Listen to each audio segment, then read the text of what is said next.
Too little, too late. Mr. President, Joe Biden, this is too little, this is too late, and the American public knows it's too late. This stunt is not going to save your political life. Thanks to you, the 11 million people that have crossed this border illegally, this is now the #1 defining issue of this presidential election. I, too, want to say thanks to Senator Cornyn for leading this. No one's been impacted more by this than the state of Texas. Why is this important to Kansans? There's 3 arteries that come out of the state of Texas and go right through my home in Kansas. And then it bifurcates and goes east and west. And consequently, we're seeing record numbers of fentanyl deaths, record amounts of human trafficking, and everything else that goes along with this. Today, I address everybody here with a concerned heart and a deep sense of urgency. Concerned for the fact that families don't feel safe anymore in the state of Kansas. For over 3 years, this administration has treated our national security and sovereignty as mere afterthoughts. Our borders have been left vulnerable and the safety of our citizens compromised. And here we stand just 5 months before this critical election, with Joe Biden and the Democrats grasping for a political lifeline.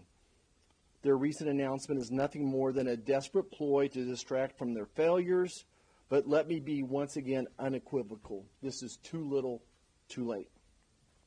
This administration's neglect is a direct affront to every American family who has endured the devastation of fentanyl poisoning and violent crime linked to illegal migration. I suppose we're up to 250,000 Americans, young adults, that have died from fentanyl poisoning under Joe Biden's watch. That's 3 times more than the number of soldiers we lost in Vietnam. This president's reactions, his steps, are a cruel slap in the face to families like Laken Riley's and to all families that are mourning loved ones lost to crime or fentanyl poisoning. But make no mistake, the only ones celebrating Joe Biden's so-called solutions are the cartels.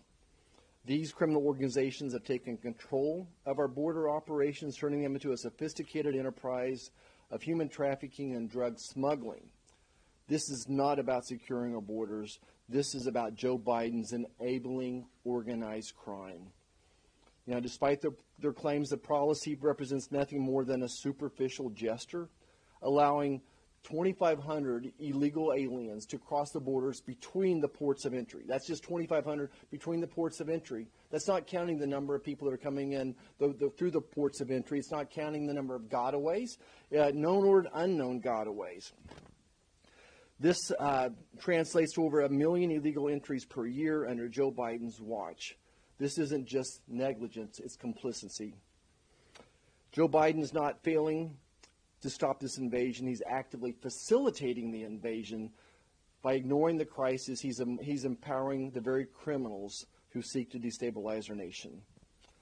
Like Senator Ricketts said, let's not forget the words of the Obama-Biden DHS Secretary Jay Johnson, who stated in 2009 that 1,000 illegal crossings a day overwhelms the system. So at this 2,500 number, the system will be overwhelmed. And again, we're not going to be able to keep track of the known or unknown gotaways. Joe Biden's decisions are basically rubber stamping the presence of cartel and criminal enterprises at our borders and really throughout the entire nation now. This is not a policy. This is a betrayal of the American people by the White House. It's high time we demand accountability and real solutions to secure borders and protect our nation.